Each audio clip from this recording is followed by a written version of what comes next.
Hello, welcome to Dry Creek Beekeeping. So, before I start this video, I would like to comment on my last video, which was about taking care of Varroa mites in this hive, the beta hive. So, I tried sharing what the person who taught me everything that I know about beekeeping taught me about Varroa mite checks in that video, but I realized that it wasn't very good because I guess I forgot some stuff, and huge thanks to the person who made this comment for telling me what I did wrong and what I need to fix. Comments like those mean a lot to me. So after doing a little bit more research and following the advice of the comment, I'm going to be taking care of this hive now, my alpha hive, and making sure that they don't have Varroa mites. So with that out of the way, let's get on with checking this hive for Varroa mites. Alright, first things first, need to remove this. And this is actually the honey super that was on this hive.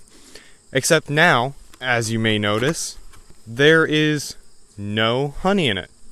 And that's because I extracted it all. That video will be coming out pretty soon. And you can also see the bees chewed all of this clean. So there's no more residue, honey, or destroyed wax because that's what they did to it all. They left an absolute mess.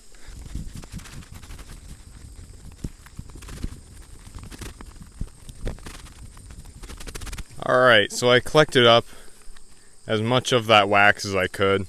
And now it's time to see inside the hive. And this will be my first time looking in this hive since I removed the honey super. And there's all kinds of earwigs in there.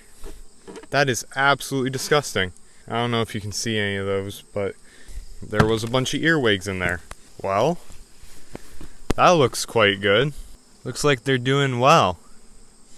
And I already see some capped honey in there, which is good. Alright, so I'm not going to take a look at many of these frames, but this one, they made a lot of progress since the last time I checked on them. If you remember, there wasn't actually that much on these. Now, they are almost full of at least partially capped honey.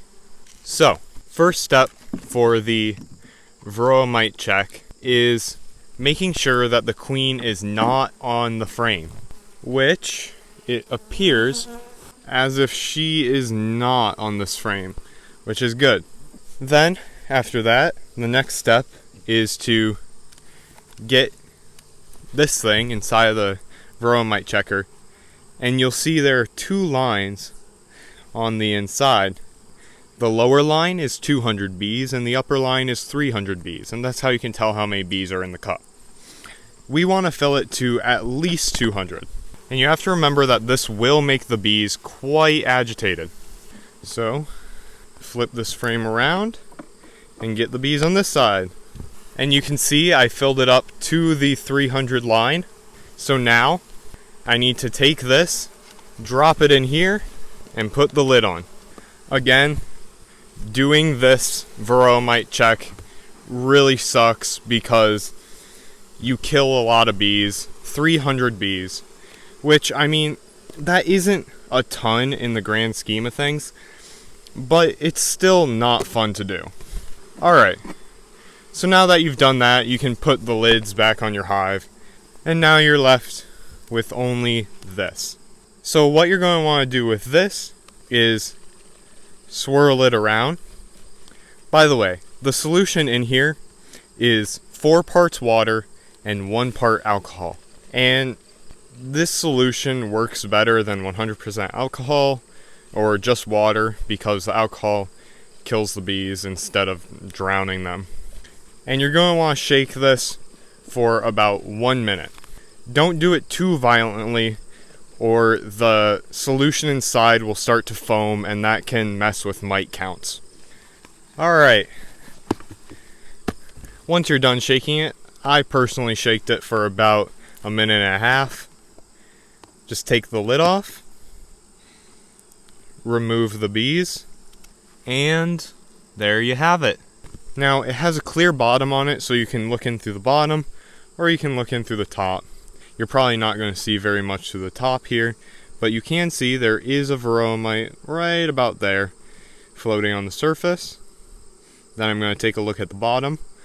And on the bottom, I see 4 Varroa mites, meaning that brings us to a total of 5 Varroa mites, which isn't the best and it isn't the worst. It definitely means that I'm going to have to treat this hive, which I pretty much just do anyway. So now, with all the dead bees in this cup, you can dispose of them in any manner that you wish. I typically just find a tree somewhere and put them next to the bottom of the tree. Now, with this leftover stuff, you can reuse it. If you have a fine mesh, like cloth or something, then you can just run this through that cloth, have it all drain out into a separate container, then you can reuse this. So, to recap what happened with this hive, I just checked it to make sure that it's doing well, and it seems to be. They are rebuilding their honey stores, which is very good.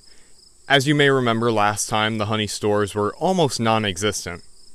And then, after I checked that, I did a Varroa mite check on this hive, and found that there are 5 Varroa mites per 300 bees, which isn't actually all that bad, but I'm still going to end up treating this hive, and this hive as well. Well, that's the end of this video. Thank you for watching, and make sure to like and subscribe if you enjoyed this video. Also, if you have any questions or comments about beekeeping, please be sure to put them in the comments. See ya!